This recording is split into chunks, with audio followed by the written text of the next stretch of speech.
Hello students, as you all know that we are here to prepare for the NEET exam. Students who are willing to prepare or crack NEET exam, come and join Educational Hub MBA Institute.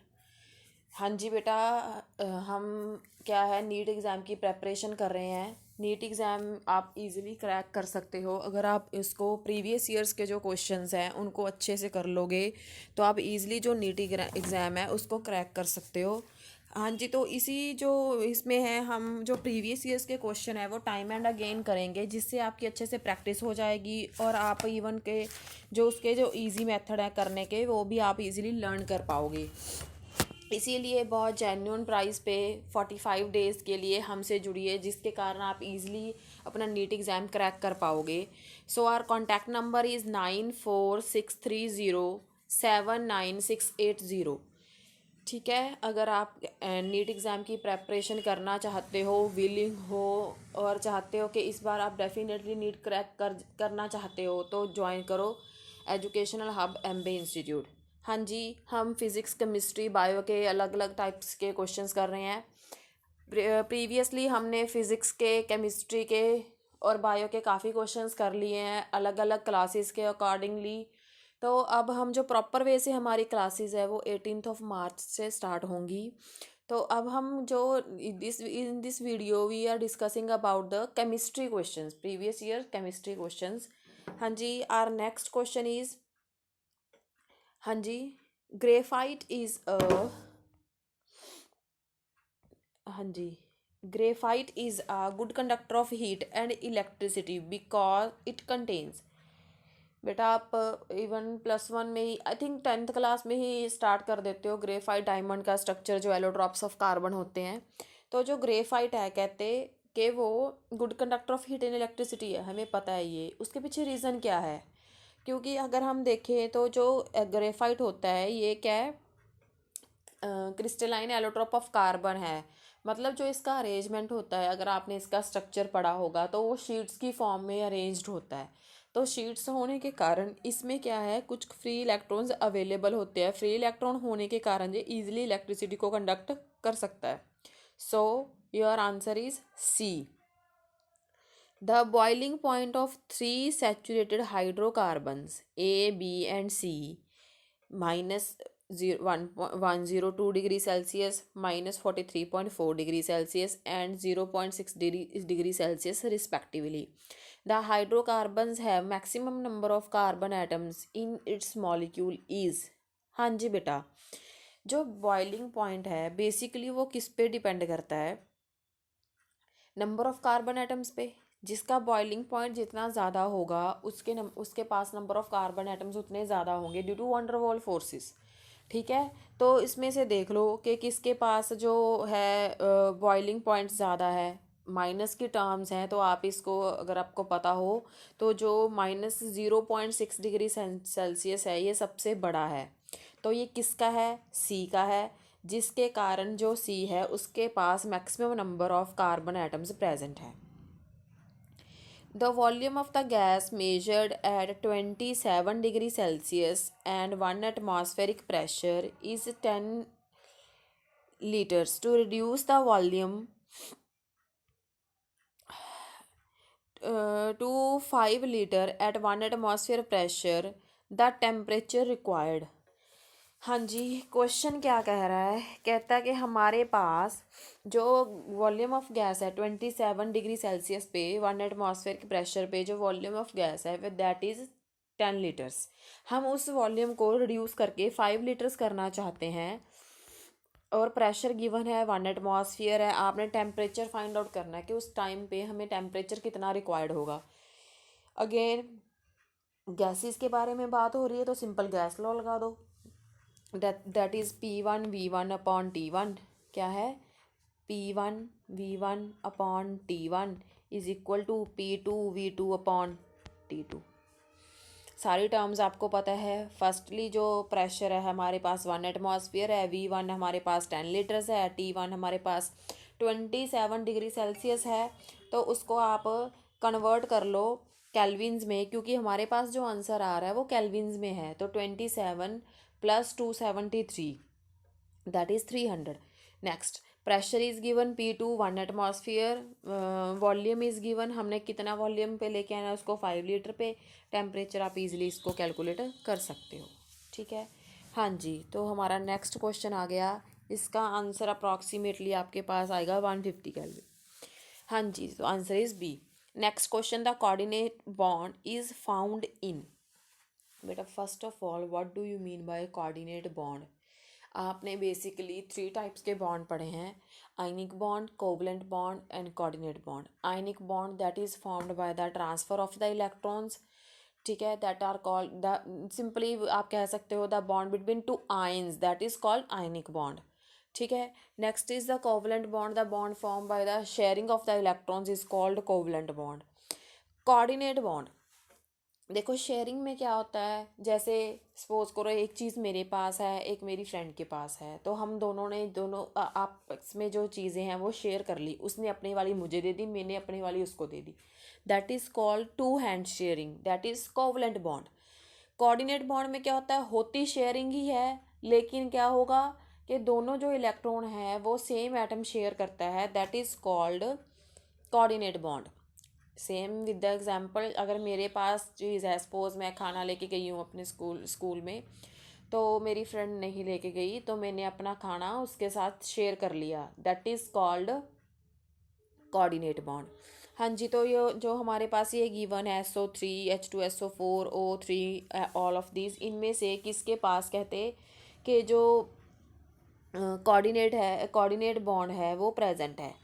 हाँ जी, आपको सभी को इसके structures आते होंगे, अगर आपने किए हैं तो इसके स्ट्रक्चर्स क्या हैं। सबसे पहले SO3 का स्ट्रक्चर देखते हैं।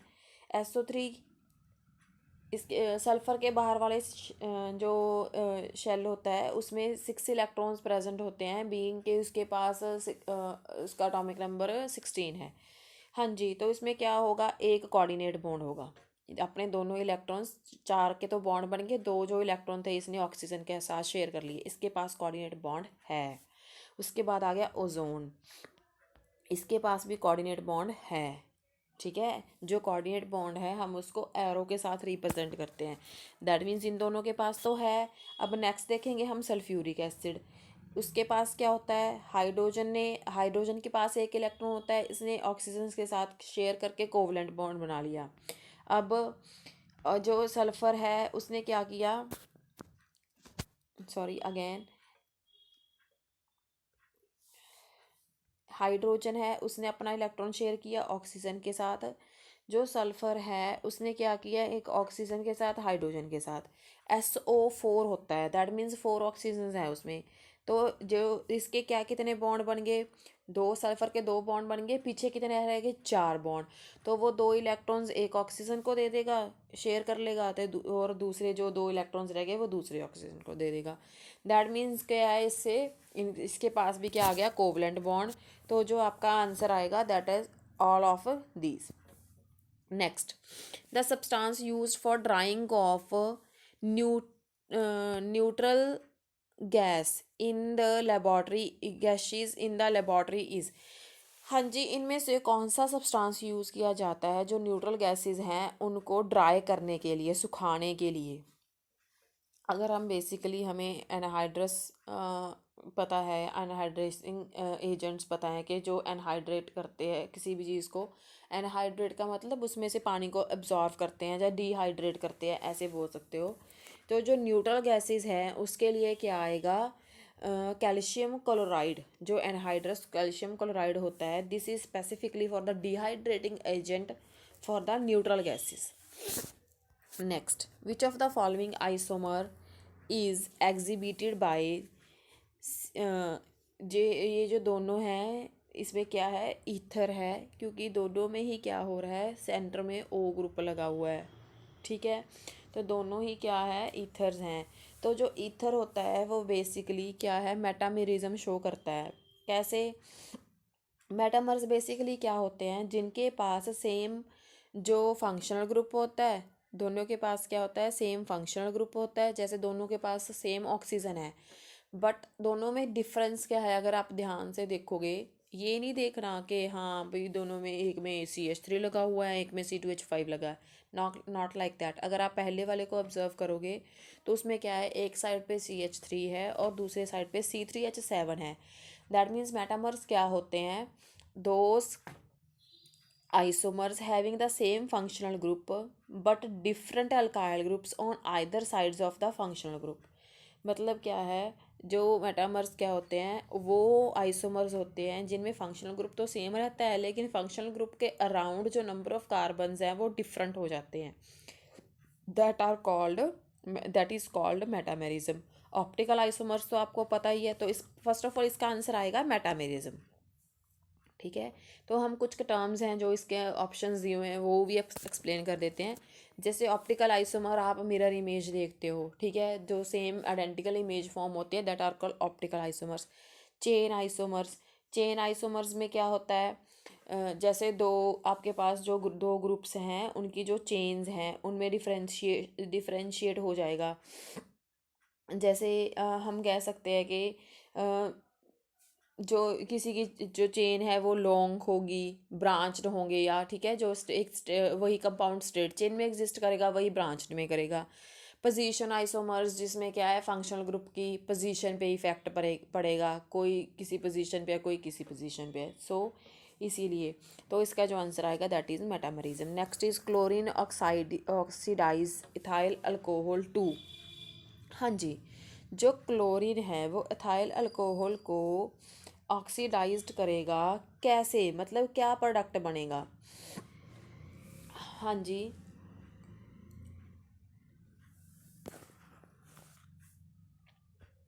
देखो अब इसमें क्या होता है, पहली बात तो इथाइल इथाइल अल्कोहल और इथेनॉल सेम है। CH3 CH2 सी एच,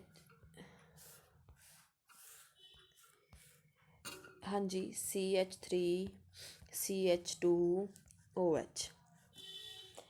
जब हम इसकी क्लोरीनेशन करते हैं तो आपको पता है जो जो क्लोरीन है ये बेसिकली क्या करता है, एक तो ऑक्सीडाइजिंग एजेंट है और क्लोरीनेटिंग एजेंट भी है। मतलब क्या है, ऑक्सीडाइज करता है। ऑक्सीडाइज का मतलब क्या होता है, एडिशन ऑफ ऑक्सीजन और रिमूवल ऑफ हाइड्रोजन। तो इसमें से ये क्या करेगा, हाइड्रोजन को रिमूव कर देगा। और सेकेंडरी क्लोरीनेटिंग एजेंट, मतलब खुद उस रिएक्शन में पार्टिसिपेट कर जाता है। जहाँ से हाइड्रोजन को रिमूव करेगा वहाँ पे खुद जाके पार्टिसिपेट कर जाएगा। तो क्या प्रोडक्ट बनेगा इस पे, CCl3 CHO यहाँ से। ठीक है, तो इसके कारण जो हम बेसिकली बोल देते हैं कि हमें क्या प्रोडक्ट फॉर्म हो गया, CH3CHO। जैसे हम इसकी पहले हमने क्या किया, क्लोरीनेशन कर दी तो इसने हमें CH3 फॉर्म करके दे दिया। उसके बाद ये खुद क्लोरीन से दोबारा फिर रिएक्ट कर जाएगा तो हमारे पास CCl3CHO फॉर्म हो जाएगा। ठीक है, तो हमारा जो इसका आंसर आएगा दैट इज CCl3CHO। ठीक है, बेसिकली टू स्टेप रिएक्शन होती है। तो हमने प्रॉपर जो क्लोरीनेशन के बाद जो हमारे पास प्रोडक्ट फॉर्म होता है वो ट्राइक्लोराइड होता है। पहले इथाइल अल्कोहल क्या है, हमें CH3CHO देगा, उसके बाद ये क्लोरीनेशन करके CCl3CHO देगा। Next next question is too easy. Tyndall effect can be observed in, 9th class में ऑलरेडी किया हुआ है। टेंडल इफेक्ट क्या होता है कि जब हम किसी भी सोल्यूशन में से बेसिकली किसी भी सोल्यूशन में से अगर हम लाइट को पास करते हैं तो उसका जो पाथ है वो विजिबल होता है, दैट इज़ कॉल्ड टेंडल इफेक्ट। तो आपको पता है हमारे पास 3 तरह के सोल्यूशंस होते हैं, true solution, colloidal solution and suspension. जो इसमें से कोलाइडल सोल्यूशन है that will show you the Tyndall effect. हाँ जी, नेक्स्ट इज रिएक्शन है बेटा, कंप्लीट द रिएक्शन करना है। प्रैक्टिस से कंप्लीट द रिएक्शंस ईजिली हो जाती हैं, नॉट अ बिग डील। हाँ जी, तो जो हमारे पास ये रिएक्शन दी हुई है HNO3 + P4O10 gives you HPO3 plus X। आपने X की वैल्यू फाइंड आउट करनी है, X क्या है यहाँ पे। तो जो हमारे पास P4O10 है ये क्या है, एक स्ट्रॉन्ग डिहाइड्रेटिंग एजेंट है। दैट मीन्स क्या है, वो जो आपके पास एसिड प्रेजेंट है उसको डिहाइड्रेट कर देता है। ठीक है, तो इसमें क्या करेगा, जो इसको डिहाइड्रेट करके आपके पास जो एनहाइड्रस N2O5 है वो ऑब्टेन्ड होगा। जो बेसिकली जो रिएक्शन है उसमें क्या होगा, यहाँ पे जो X की जगह है इस पे क्या आ जाएगा, N2O5, बैलेंस करके इसके आगे आ जाएगा 2। सो your answer is N2O5, that is D. ठीक है, next, magnesium does not decompose. हाँ जी, जो मैग्नीशियम है वो क्या डिकम्पोज नहीं कर सकता, मतलब किसके साथ रिएक्शन नहीं करेगा बेसिकली। अगर आप रिएक्टिविटी सीरीज़ देखो तो जो सबसे पहले आता है पोटेशियम, फिर सोडियम का कैल्शियम, उसके बाद आएगा हमारे पास मैग्नीशियम। तो जो हम देखें, जो मैग्नीशियम है इन तीन से कम रिएक्टिव है, दैट मीन्स जो वो तीन हैं, पोटाशियम हो गया, sodium, calcium, these are highly reactive. वो इतने ज़्यादा रिएक्टिव हैं कि वो कोल्ड वाटर के साथ भी ईजिली रिएक्ट कर सकते हैं, बट मैग्नीशियम इतना रिएक्टिव नहीं है। इसीलिए क्या है, वो कोल्ड वाटर के साथ रिएक्ट ना करके वो हॉट वाटर के साथ रिएक्ट करता है। इसीलिए हम इसका आंसर क्या लगाएंगे, किसको ये डिकम्पोज नहीं कर सकता, कोल्ड वाटर को। नेक्स्ट, हाँ जी, calcium carbide react with water to produce. हाँ जी, जो कैल्शियम कार्बाइड है वो वाटर के साथ रिएक्ट करके क्या बनाता है। सिंपल सी बात है बेटा, जब हम मतलब कैल्शियम कार्बाइड की आप जब हाइड्रोलिसिस कर दोगे, जब आप इसकी हाइड्रोलिसिस करोगे तो आपके पास क्या फॉर्म होगा, C2H2 फॉर्म होगा हमारे पास। और एक कोई भी कंबस्टेबल गैस, जैसे कि आप कह सकते हो कंबस्टेबल गैसेस कौन सी होती हैं, जैसे वो ऑक्सीजन है, वो क्या करेगी, कंबस्शन को सपोर्ट करती है, इसीलिए वो फॉर्म होगी। जो C2H2 है, मतलब क्या है, वो एज आ फ्यूल यूज़ होता है ना, बेल्डिंग पर्पस के लिए यूज़ होता है। और क्या है, जैसे हम कह देते हैं बेसिकली जो बनानाज है वो डायरेक्टली राइप नहीं करते, पकते नहीं है, तो उनको एक केमिकल से ट्रीट करवाना पड़ता है राइपनिंग के लिए। तो बेसिकली वो क्या है, C2H2। Next, brass is an alloy of. जो ब्रास है वो किसका अलॉय है, एक तो इन्होंने दे ही रखा है कि कॉपर है, तो दूसरा और किसका कॉम्बिनेशन होगा, जिंक का। तो इसका आंसर क्या है, ब्रास किसका अलॉय है, कॉपर एंड जिंक। जो इसमें कॉपर है वो क्या 60 to 80% प्रेजेंट होता है, जिंक हमेशा इसमें 20 to 40% प्रेजेंट होता है। हाँ जी, next, which indicator is use to titrate sodium carbonate solution with HCl। हाँ जी, हमने टाइट्रेट करना है sodium carbonate, that is a salt, with the solution of HCl। HCl is a strong acid. That means क्या है, अगर हम इसकी टाइट्रेशन को कंडक्ट करना चाहते हैं तो हमें कौन सा इंडिकेटर यूज़ करना पड़ेगा, मिथाइल ऑरेंज। क्यों, क्योंकि जो मिथाइल ऑरेंज है that is the most suitable indicator for this purpose. This purpose मतलब कि जो इसमें HCl है उस that is a strong acid, तो जो स्ट्रॉन्ग एसिड्स की टाइट्रेशन के लिए यूज़ किया जाता है that is methyl orange. Because इस पर क्या होता है, जो हाईली एसिड चीज़ें होती हैं उनके साथ ये ईजिली, मतलब एसिडिक मीडियम में ये ईजिली पिंक कलर दे देता है, इसलिए आप मिथाइल ऑरेंज यूज़ करते हैं। हाँ जी, तो नेक्स्ट क्वेश्चन है हमारे पास, amount of dibasic acid present in 100 ml of aqueous solution to give strength is. हाँ जी, तो हमने कैलकुलेट क्या करना है, फर्स्ट ऑफ ऑल क्वेश्चन को समझ लेते हैं हम। The amount of dibasic acid, हमारे पास जो डाइबेसिक एसिड है वो कितना होगा in 100 ml of aqueous solution to give the strength.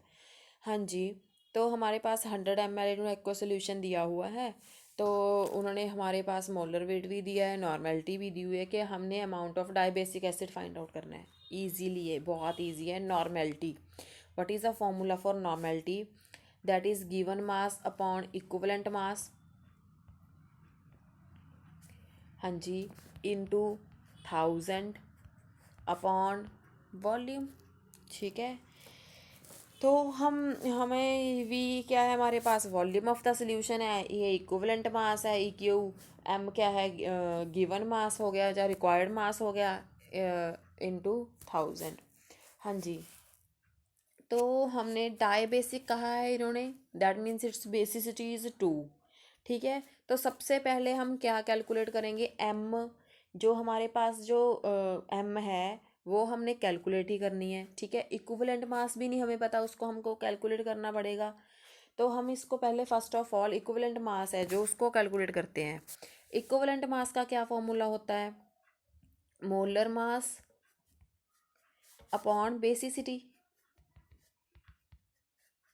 अगर हमारे पास जो नॉर्मेलिटी है इन्होंने 0.1 दी है, मोलर वेट है जो इसका 200 दिया है, सो 200 अपॉन 2, क्योंकि बेसिसिटी 2 है, तो हमारे पास जो इक्विवेलेंट मास आ गया वो क्या है? 100, ठीक है। 100 आ गया।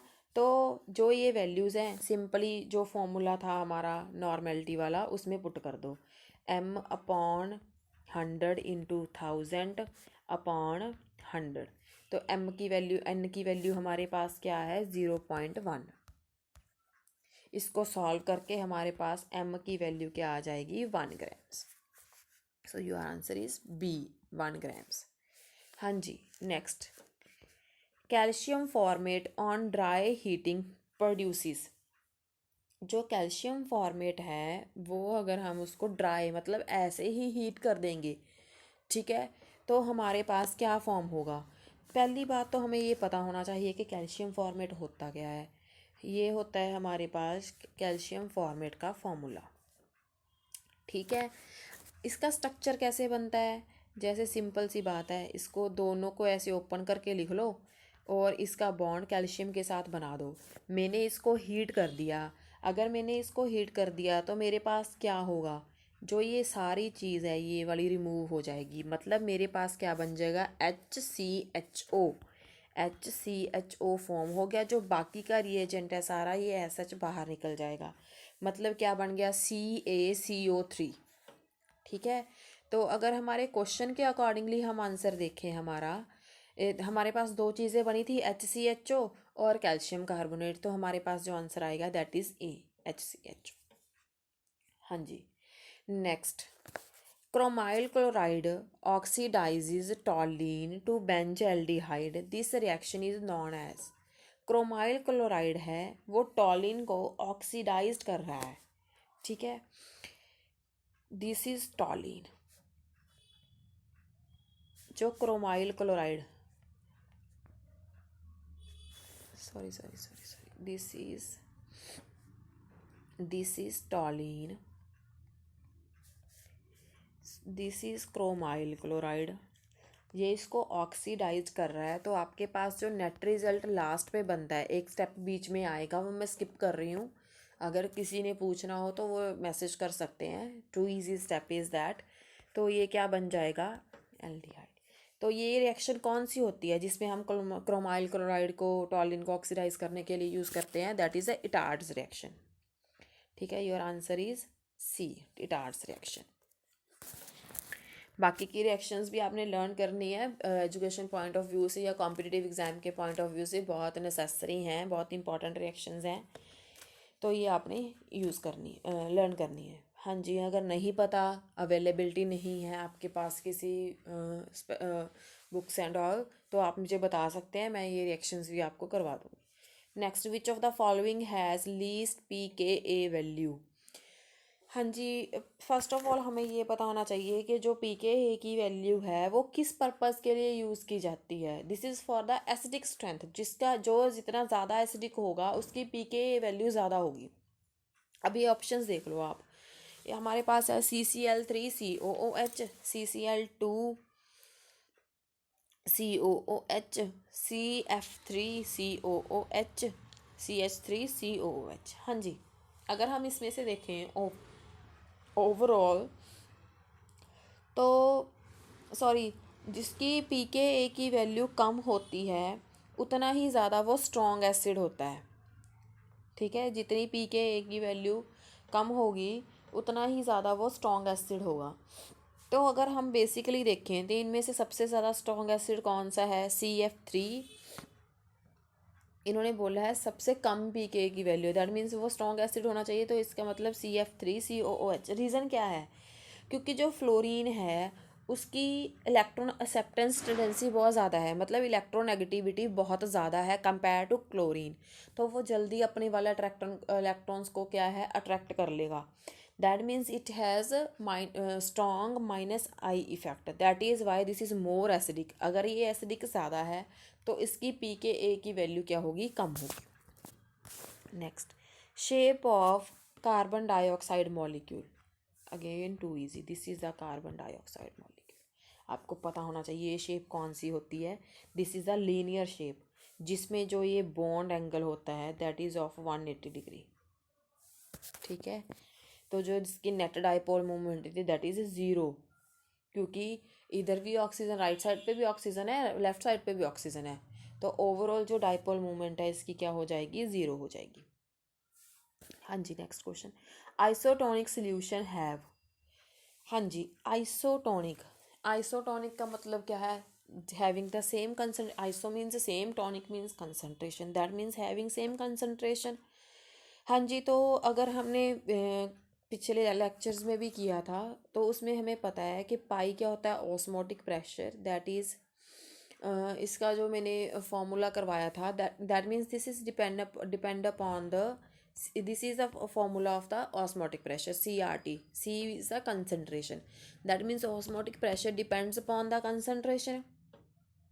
So isotonic solution क्या होता है बेसिकली, किसके पास होगा, having the same osmotic pressure, जिसकी कंसंट्रेशन सेम है वो आइसोटोनिक होता है. कंसंट्रेशन किससे रिजेंबल करती है, that is the resemblance with the osmotic pressure. So your answer is osmotic pressure.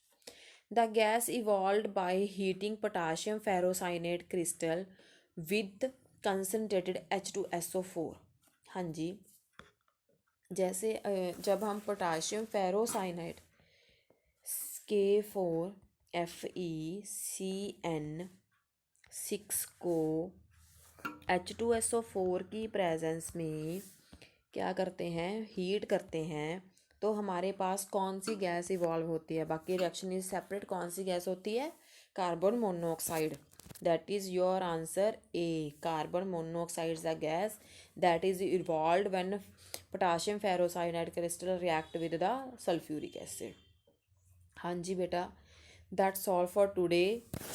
जो भी बच्चों को कोई भी अगर कोई क्वेश्चन नहीं समझ में आया, आप मेरे से मैसेज करके पूछ सकते हो, मैं आपको आंसर कर दूंगी. कोई रिएक्शन नहीं समझ में आती, एक्स्ट्रा रिएक्शंस करना चाहते हो, any time you can message me.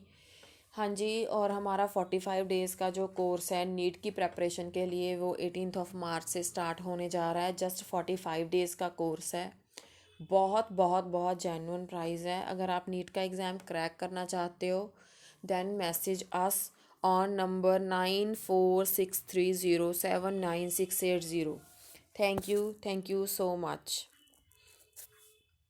Thank you.